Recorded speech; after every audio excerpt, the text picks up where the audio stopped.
Good afternoon. Thank you for joining us at the end of a day. You've made it this far, only an hour to go. My name is Adam Hodge. I'm the head of strategy for Octagon here in APAC. And thank you so much for joining us this afternoon for this session on why VR isn't a good idea. Before we get into a few slides on that very topic, I wanted to introduce you quickly to our panel. Matt Taylor is the director and founder of Milk Money Films. Emma Scheller is the global head of brand and marketing for Standard Chartered Bank. And the gentleman to my left, who probably needs no introduction, but I'll give him one anyway, Luis Garcia, a professional footballer with a career spanning 20 years.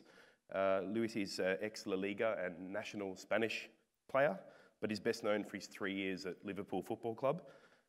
As an attacking midfielder and winger, Luis scored 30 career goals for the Reds and was part of the legendary team who beat AC Milan in extra time at the game infamously known as the Miracle in Istanbul. So if you please join with me welcoming our panel.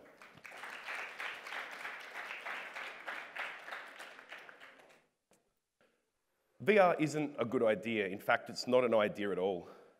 We have in the past, as an agency that specialises in sports and entertainment, been briefed often to produce VR films, and typically that's not a great way to start a conversation because that's briefing a tactic, not briefing a business problem for a solution. So what we wanted to do today is talk you through some real-life examples of where VR has actually been a great tactical delivery to solve a problem rather than necessarily be an idea in itself.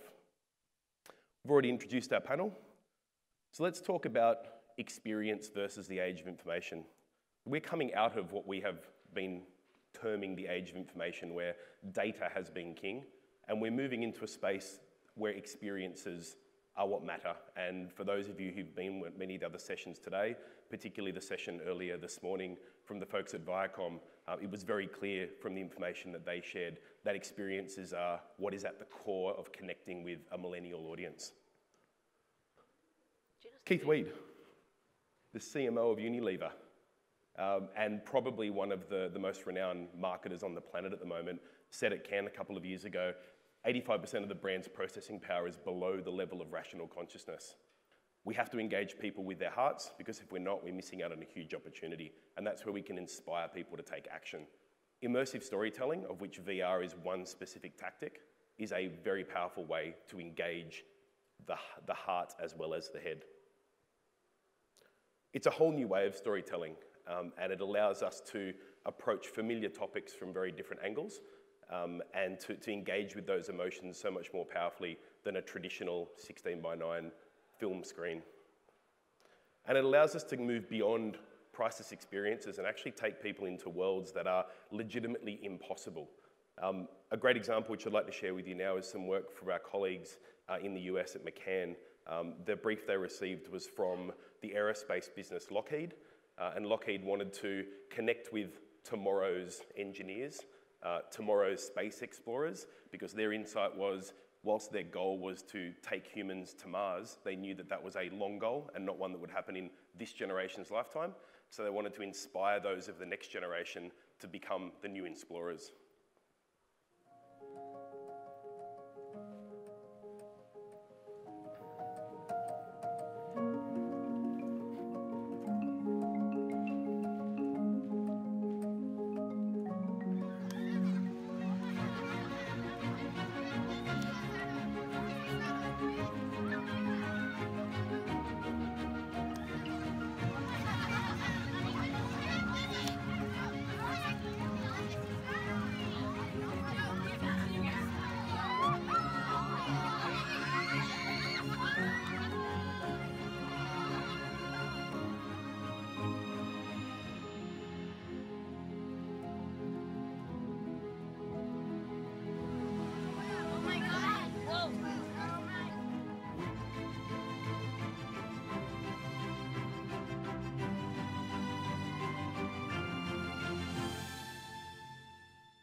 So a great example there of a VR experience, which is actually a very interactive experience where people get to share it together. So it's a very good project. You can see people getting emotionally connected in there. The kids are excited, they're all having fun and really getting into it. What's amazing about this technology and exciting us is that it is 27% more of a higher emotional engagement if you can get somebody into a headset or into that VR space as compared to normal 2D media. It's a really immersive space, and it's a great way to emotionally connect with people, which for us as storytellers is an amazing thing to be able to do.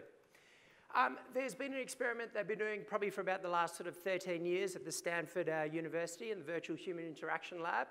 It's based on a plank that they place about 60 feet above the ground.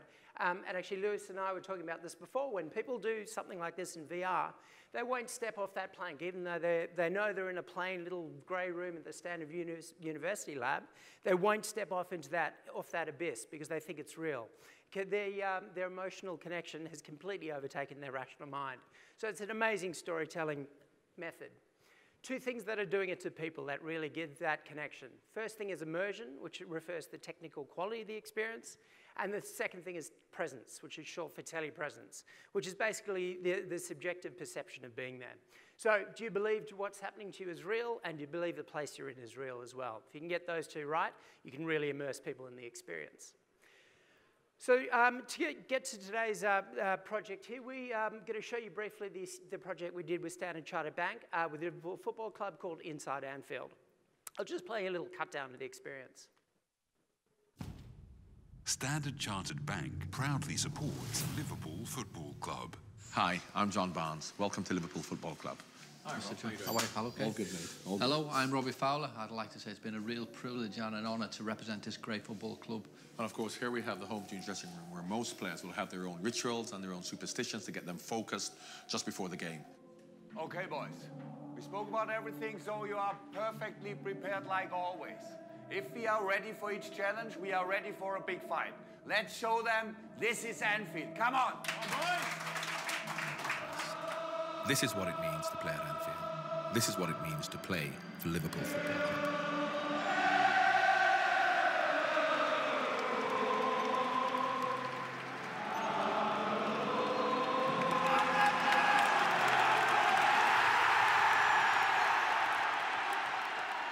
So that's just a little cut down to the experience there. Obviously a very different experience when you're in the headset with the headphones on.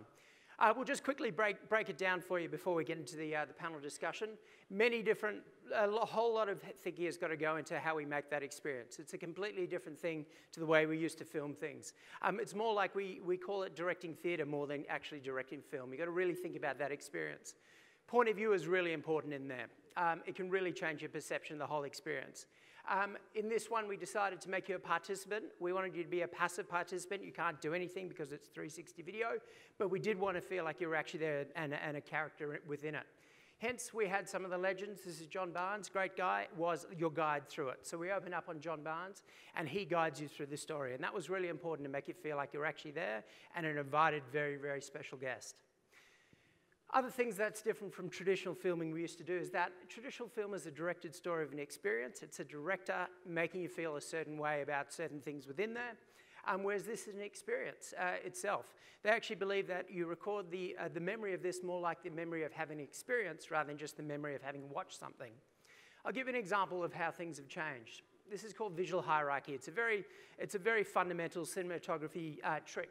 With shallow depth of field and the way the camera's pointing, your eyes are drawn to the boy at the back there. Immediately you know the story's about him, you need to care about him, you need to pay attention to him. The thing in VR is everything's in focus and the viewer can look everywhere. So we really need to try and control the story and the storytelling method in very new and different ways. For example, we start with John Barnes in an empty stadium. It allows yourself to get used to the situation. When John leaves this scene, he is walking away from the camera. In the very next scene, we then have him walking towards the camera, and it guides you through the experience. Because people can look everywhere in their whole experience, we really need to look at visual cues to guide you through it. Audio also is very important in the whole experience as well. We start with John in a very quiet stadium, and because we had the iconic You'll Never Walk Alone anthem, we actually started that much, much earlier in the experience than you realise, just to draw people all the way through, so that by the time you get to stand on the pitch, the anthem is in full force and it really has a much more powerful effect. Probably at least half the experience is the actual audio that we do within there as well. So that was it, a great project to be a part of. Really fun to film on match day, a lot of pressure, but very good to be involved with. Thanks, Matt. it's really interesting and important to understand the process and the method behind producing VR films or any type of immersive storytelling. But at the end of the day, these things are tactics. These things are not standalone ideas. Standard Chartered did not come to us and say, we would like a VR film, please make one for us. They came to us with a business challenge, which was, we need to be able to engage with our customers. We have a partnership with a football club that's on the other side of the planet, and whilst we know there are hundreds of millions of fans around the world, most of those fans aren't in a position where they can ever go to Anfield and ever experience what it's like to be in that stadium, to be on that hallowed turf. And through VR, we're able to use that as a tool to connect those fans more closely with the team that they love. It also provided us with an opportunity, which was the second part of the brief, to buy people's time.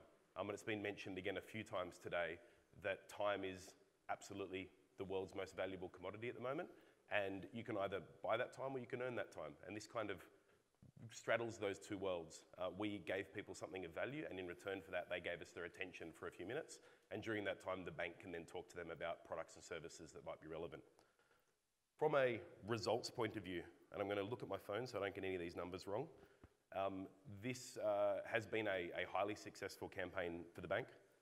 In just the first 90 days of the campaign, it's delivered over 29 million online impressions, 4.4 million VR experiences, over 12,000 physical interactions at 63 events in 11 countries, and has generated over 4,500 new credit card applications, which is a 60% improvement on similar campaigns in the past without the use of VR.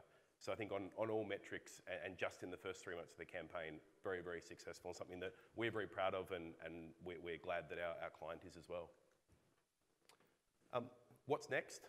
Immersive storytelling is a space that is much bigger than VR. Immersive storytelling is using all of the technological tools at our disposal to immerse people and take them deeper into the story than simple 16:9 film. We are now working and have just launched with Standard Chartered on a campaign that celebrates Liverpool's 125th anniversary called The Power of Numbers. And part of that campaign is a binaural piece of content, which instead of engaging with people visually like we've done with VR, it engages with people purely through sound. And I'll share a little bit of that with you now. It's a unique experience. When you walk out, you'll never walk alone. It's a special moment, one that as players you'll never forget for the rest of your life. You've got to experience it to really know how it feels. You're about to experience 360 audio, but first you've got to put your headphones on. Got them on? Now could you hear me coming in through your left ear? Now what about your right ear? Well, close your eyes and just kick back. We're about to take you through the greatest place on earth, Anfield, match day. Hello mate, welcome to Anfield. I'm Gareth, best place on earth, this. As you can hear. So that's something we're doing now. Whoa. Hang on. Okay. So binaural is obviously just, the VR project came out last year, binaural's come out this year. What's next? Obviously everybody's talking about augmented reality. This is not something we have, this is just a little demo we made up about a month ago. This is not actually live in market, but what we're looking at now is how we take all that emotional learning experience from VR and take that into augmented reality. So we just had a little play around with some of the footage from inside Anfield. And the concept is you can portal yourself from the streets of Sydney all the way over to the other side of the world through a little portal that pops up on the streets of Sydney. So augmented reality obviously is something we're looking at. You can see it's going to be massive in the e-commerce space. The IKEA app is doing really well, all that sort of stuff. What we're trying to figure out is how we still tell emotional stories within that space. Because it's such a transactional space, we're just trying to play around with the emotion in there. And that's the tricky part, but something we're sort of having fun with. So maybe next, augmented reality. So the point we wanted to make at the outset is that whilst VR isn't an idea, we don't believe that it is an idea, it's very much a tactic. The idea of immersive storytelling in whatever form that takes, be that VR, binaural experiences, augmented reality, mixed reality, or whatever acronym is next to come into the vernacular, is absolutely a killer way to connect with fans and to really generate that emotional response that Keith Weed spoke about that engages the 85% of purchasing decisions that happen in the subconscious. So without further ado, I'd like to ask my panel to take their seats. and we'll share some opinions from the creator in Matt, the creator of that piece that you've just seen, the brand who are brave enough and bold enough to take on the challenge with us at Standard Chartered via Emma, and Louis' point of view as a player who's actually walked out onto that field on many occasions and felt what it's like to hear the cop roar, how close that experience actually comes through virtual reality. So I think I'll start with you, Louis, if that's okay. To that point, having experienced that raw emotion and the excitement of walking out onto the field, and then having put on that headset and experienced it several years later, how close did the two come together? Very, very close. I have to say, I was watching the footage, and it's funny because the first time that I used the handset, and it was in last year, I think it was Hong Kong. And well, we were with some of the fans. We had to use it. We were in a mall doing one of the LFC Worlds, and they told us, yes, you put it in, you're gonna see that you are at Anfield, you're gonna feel it. And well, you think, well, okay, yes, okay, it's gonna be close, or it's gonna be nice to look at it. But it was quite exciting when I put it on and you forget where you are, because suddenly you are in the dressing room of Anfield. And it was John Barnes and Roy Fowler talking about, explaining a little bit of the situation. And then when you are in the dressing room and you hear Jurgen Klopp doing the speech and everything, I found myself clapping and jumping.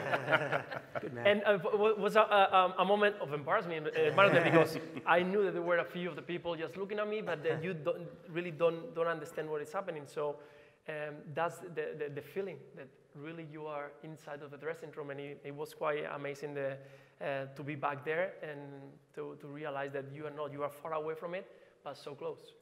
And it was really exciting for us to see the theory come to play for someone who has actually been in that space, one of a very small number of people on this planet who can truly tell us, was there a significant difference? Something that we've learned along the way also is that in that state of heightened virtual reality, the brain is on high alert. So that's why it's so important that what you shoot is completely authentic. And the locker room that you saw, you can attest, is the actual locker room. That was actually Jurgen Klopp. That was actually the starting team. Because the brain is so sensitive in that environment, if you were to bring in extras or doubles or try and fake the experience, the brain very quickly snaps out and can actually do damage to a brand. So I'm very happy to hear that we even managed to trick a player. Emma, to you, the project started very much as a brief to connect LFC fans outside of the UK to the team that they love. Why does Standard Chartered want to do that? And why do you think VR was the right medium to do that through? Well, I think, I hope there's a good number of marketers in the room. I think for marketers today, the challenge is how do you engage with your clients through content that is actually really of interest to them?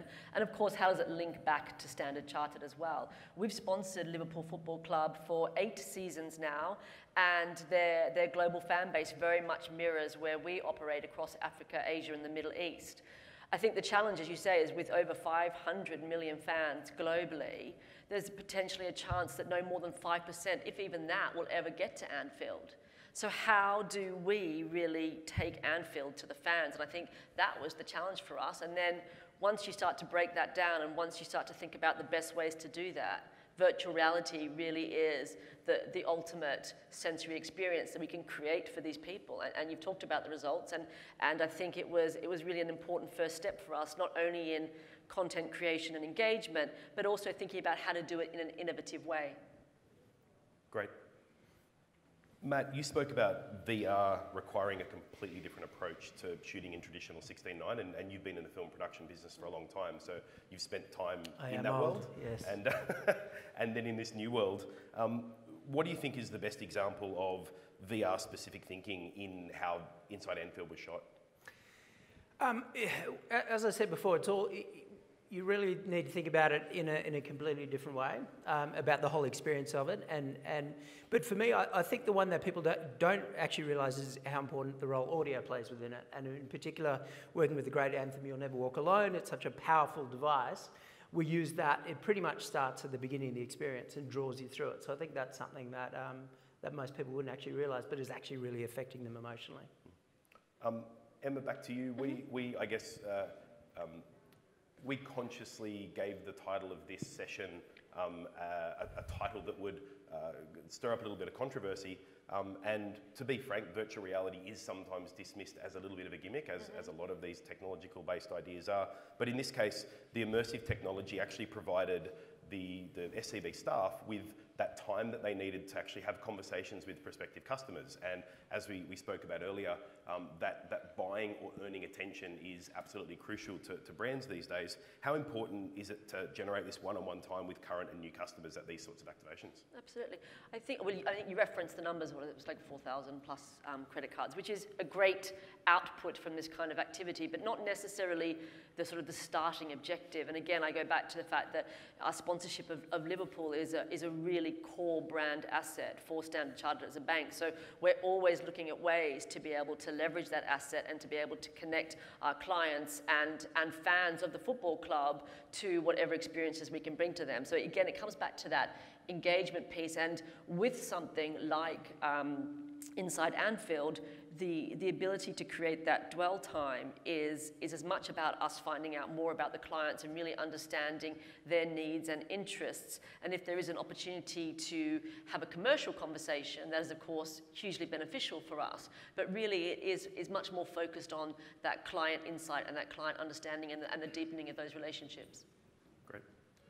Louis, you've featured in plenty of sponsor advertising in the past, in TV and otherwise. How do you think technology like this, like virtual reality and augmented reality, changes things for the players who are now featuring in it? Quite a lot, because I can imagine myself when we used to do advertisements, for example, we had to go to Copenhagen. So you have to get the flight, go there, do whatever, and fly back. Right now, we can see probably a few of the players walking on the streets of Singapore, doing some things, and they can do everything from home, everything from Liverpool, everything from, or even you go further. Right now, the players are getting into the dressing room, go to the training, and get back. And they got a small screen where we used to do the board, the tacticals. Right now, the players, not right now, but not long, for this, you will see players with a handset inside the dressing room doing the tactics. You will see around, they will feel that they are on the field, and they will see the other players, how they move, how they not, without have to do anything. Even the feeling, Matt was talking about the feeling that it provokes to have this handset, everything. Imagine, be ready to, a big emotion that it is take a penalty in the Champions League final. If you've been there before, you can control yourself, so you can practice that from your room. Having the feeling to be in a big stadium, the moment of walking to the penalty spot and have to take the penalty. If you practice that when you are ready, that's why the practice make you become better. So if you can practice that and control your feelings, imagine Champions League final, arriving to that spot. So it's endless. There's no limits for this. So I think it's something that, I can't wait. Yeah. And that was, again, part of the journey that we've gone on as an agency that's working in this space, is actually understanding the unintended usage of this kind of immersive storytelling. During the process of producing this work for Standard Chartered, the management at Liverpool Football Club actually approached us and asked about how they could use both this content and other specific content when they're trying to attract new sponsors. A big part of that process is to bring in prospective sponsors from all around the world, and more those sponsors are actually being based in Asia, flying them in so that they can actually feel, smell and hear what it's like in the stadium at Anfield.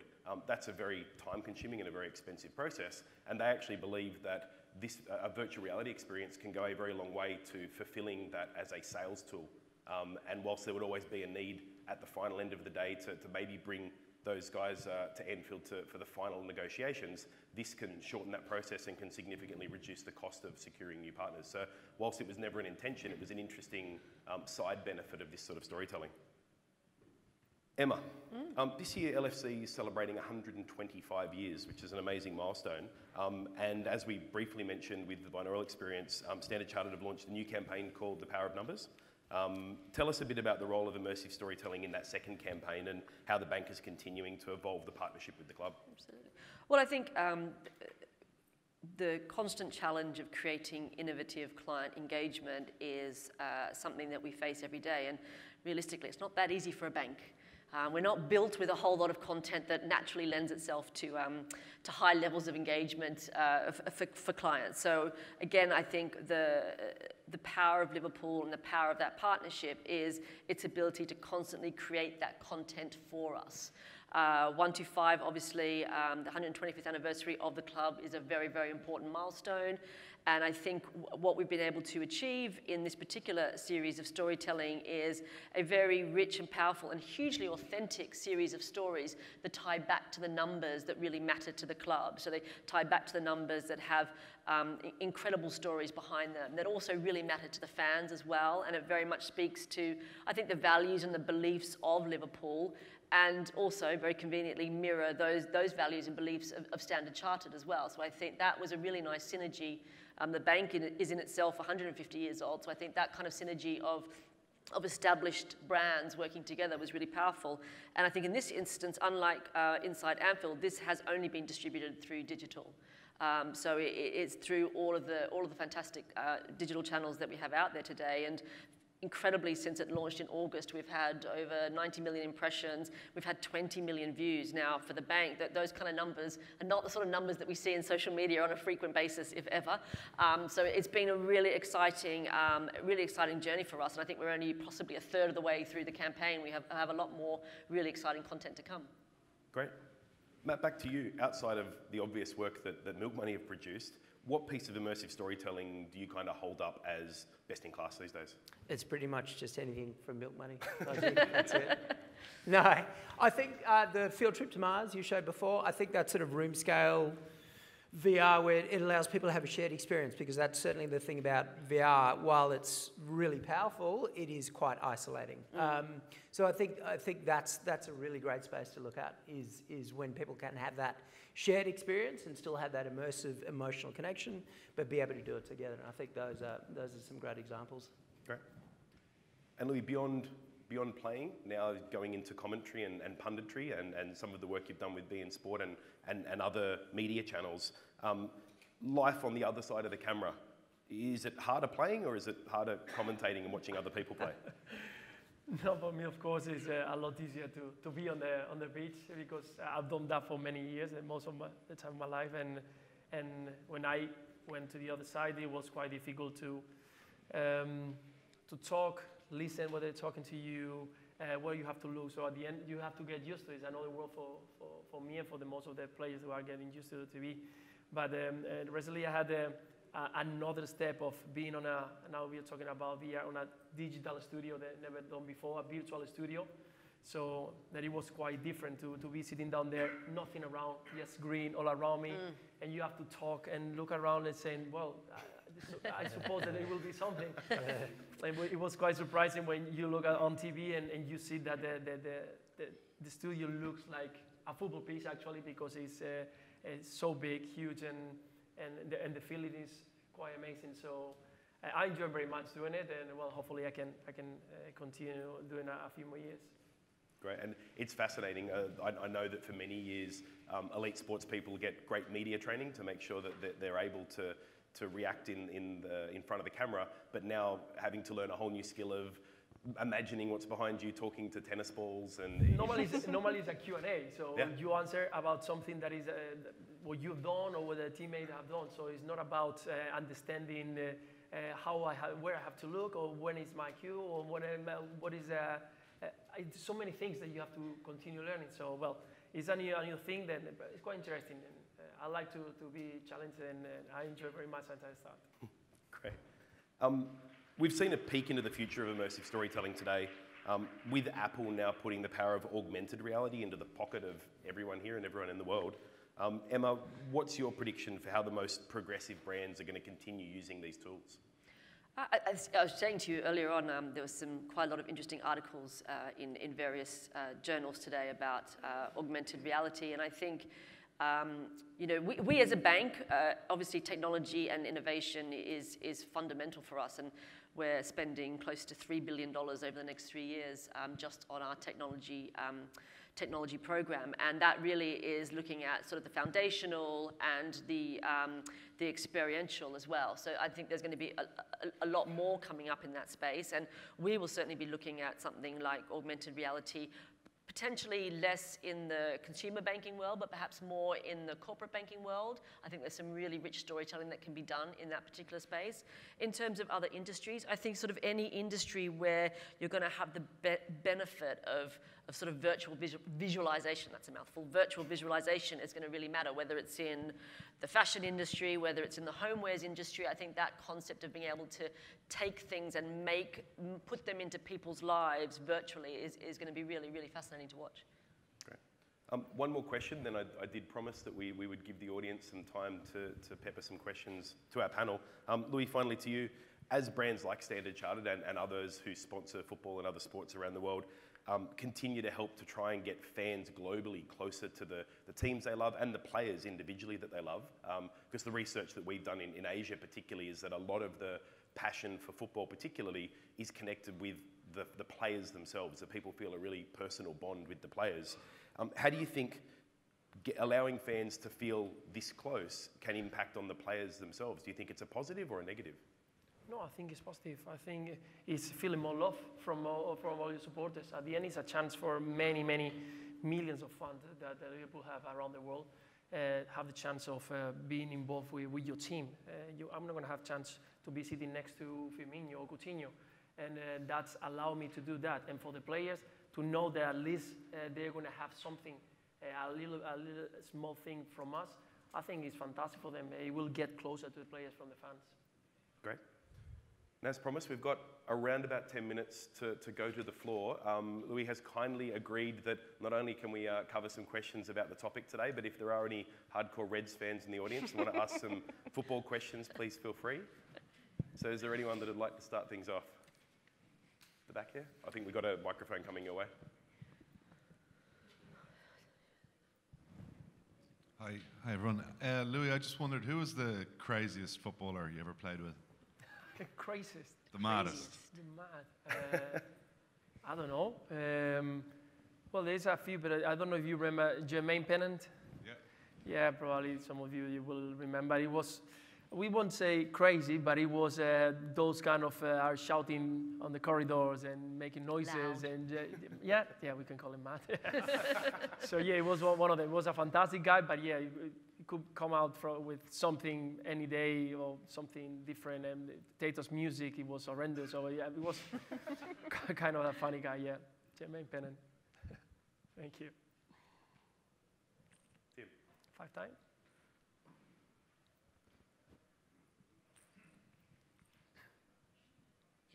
You sort of touched on this a little bit towards the end, the rise of AR alongside VR. I'd be interested to hear everybody's perspectives on whether these are two completely different technologies that should be treated that way, that have just the coincidence that they have a bit to do with each other, or if they're kind of inextricably linked. How would you advise sort of marketers to think about the two things? You've spoken about this at length. Look, I think it's going to merge into one, to be honest. I think VR in its current form, to be honest, sucks a bit. The headsets are clunky, etc. As I said before, it's an isolating experience. I think they will, in a few years, we won't be talking about the difference between them. It will just be that sort of augmented world. I think it'll be driven by augmented reality because of the distribution through Apple, the ease of that. But in terms of that augmented space, in terms of if Apple really does make spectacles, etc., can very quickly turn into a much more immersive space. So I think the headsets as you see them today just won't even exist in a couple of years, to be honest. It'll just become the one thing. Sorry, the question at the front here? As a football player, the last day we've had to talk about machine learning, AI, VR. Are you worried that you won't have a future? Every other career is getting replaced by robots. Yeah. I mean, why would I go to a football match and have it throwing beer on me when I could just sit in the comfort of my room with a beer, watching your virtual you? Yeah, it's true. I really need to see the real you. It's scary. I think many of us have watched Black Mirror and are a bit scared of what is coming. And it's true. I mean, I enjoy doing what I'm doing now, and it's scary to think that, yeah, in the future, probably I'll be looking at myself from my house. And yeah, we don't know. I mean, there is something, the future is a bit scary right now. I was talking with Mark before on the car, and our kids, what's going to happen with our kids, because it's the most, I think, person that we are looking for for the future, what is going to happen with them, because right now they got everything in just one click. So yeah, it's a bit scary. So again, I'm looking forward to it because I like this kind of new technologies, but it's a bit scary. I'd add to that with the increasing speed and bandwidth allowing live streaming in VR, there's been a lot of conversations, particularly between the clubs and the broadcasters, about would the availability of a virtual live experience of a football match cannibalise ticket sales at a stadium? Now, in a league like the Premier League, where it's consistently sold out, it's probably less of a concern. But if you're a South American league or an Australian league or an Asian league that doesn't sell out stadiums, it's a real question to ask, that are we making the virtual experience so close to the live experience that we could actually challenge our traditional model of bums on seats and tickets? I think the consensus that we've come to, and most of the rights holders and broadcasters that we work with, is that they're absolutely complementary, that nothing will ever replace the atmosphere and the feeling, whether it is getting beer spilt on you or having the loon next to you screaming the chant into your ear. Nothing will replace real. But virtual reality is a great way to provide access to people who physically will never be able to get there, whether that be because of geographical challenges, whether that's financial challenges. And with a club like Liverpool that has 500 million plus fans around the world, it does suddenly make that experience just a little step more accessible than what it has been in the past. I have one question. Emma. The least interesting person up here, probably. Sorry, Adam. I just took a mouthful of water before you said that. No. The question was more about, I see that media companies like New York Times, etc., are really investing in VR and making some really killer content. As a brand, why would you go, why would you create it yourself? Why would you go and work with a media company to do that? And we, yeah, no, and we do. I think increasingly for brands, again, I come back to this, we're all on a mission to create engagement with our clients, and obviously content is the king in creating that kind of engagement today.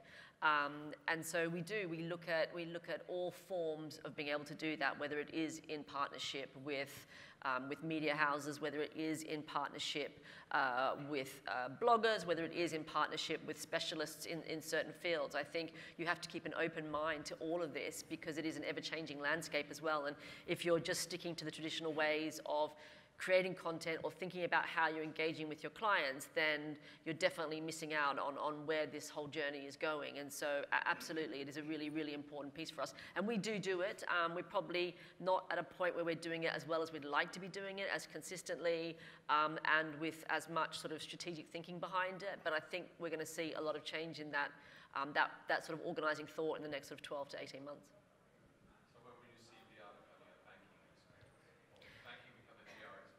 Well, I mean, I think. I mean, absolutely. The transition of banking is, and it's probably been slow as an industry, the transition of banking to being a digitally led experience is absolutely happening. That ship has certainly left the port. And I think what's exciting to some degree is because it is a laggard in that respect, it can pick up on all the technologies and ways of doing things today that perhaps other industries have already established. If you think about what we can offer at Standard Chartered now is that you can speak with your relationship manager virtually. You don't need to go into a branch anymore. You can set up, you can talk to them through, you can have virtual conversations through any device that you choose to. And that's just, I mean, that's fairly basic stuff, but for banking, that's quite novel, and I think that's really the tip of the iceberg in terms of how much more digital banking will become, and therefore, what need will there be to go to branches in the future? What will we be providing you in a branch that would make you go there? I think banking has been slow to recognize that we need to be where the clients are so that you can bank when you want to bank, in your own time. It's interesting too that these sorts of technologies are blurring the line between retail and transactional.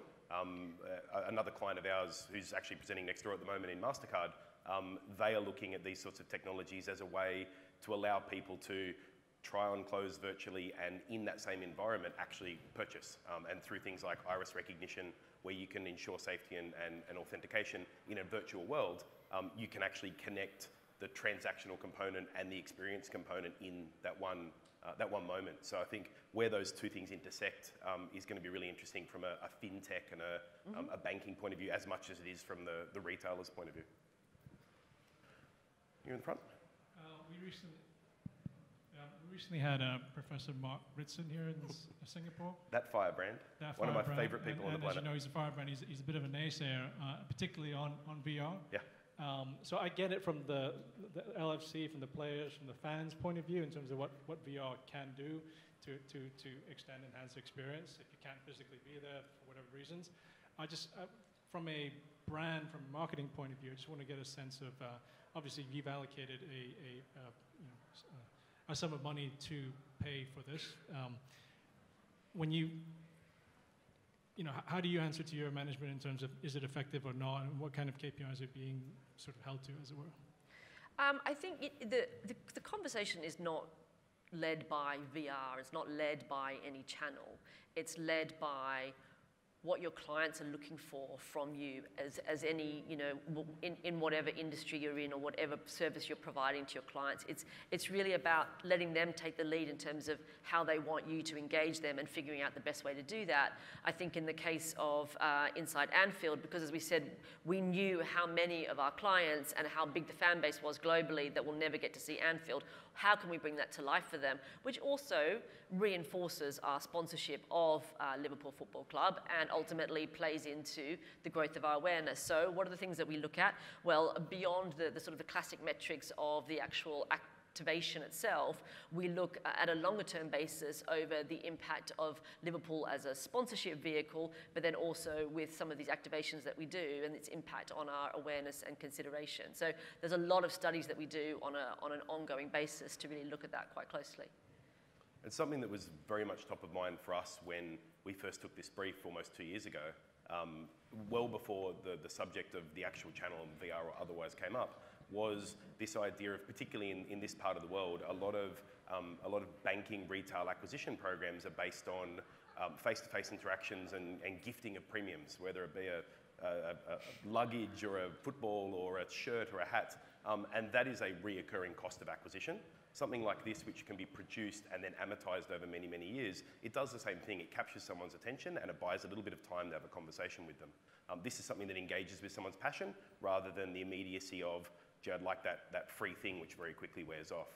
So from a financial point of view, and I can't speak to the dollars and cents, but we would hope that this single investment that can be utilised over many years would be more effective than continually having to buy customers effectively with premiums. Any other questions? We've got 26 seconds left. I just went to the website to check. I did a search for the video because I didn't catch it earlier, and I noticed that you're smart enough to ask for my name and email address below the video, so which a lot of people don't do. So have you seen? Is this, apart from the marketing element, the PR element, has this been a good lead generator for you? I mean, I just went in and I saw the video and I put my name in. So yeah, no, absolutely. I think you know, the commercial benefits that we would be looking for off all of these kind of activations is lead generation, and you know, we really need to be always thinking about how we integrate that into everything that we do. So I hope you gave us your details. I will when we swap cards later. Much more personal. We might be able to sneak one more in if there's any more. Or if not, we can, one right at the back. Good, no, that's good. That's great. Is it for me? It's for Matt, yeah. I think it's for me. So what does I'm it feel sure like? it's for me. Louis, what's your most favourite memory of your days playing at Anfield? Favorite days are a few, well, these are actually many, but if I have to pick one, probably the semi-final against Chelsea at Anfield probably is one of the best feeling that I have in football. That game was quite special for the club, for the players, and for the supporters, and well, it was a special moment that I got right there in my memory. Probably I won't lose it ever, and I think it's quite amazing just to be at Anfield, but that day was very, very special in my life. Thank you. Thank you. So on that note, I'd like to thank you all for joining us this afternoon. I'd like to thank Tim and the guys from Umbrella for inviting us. And if you join me in please thanking Matt Taylor, Louis Garcia, and Emma Scheller.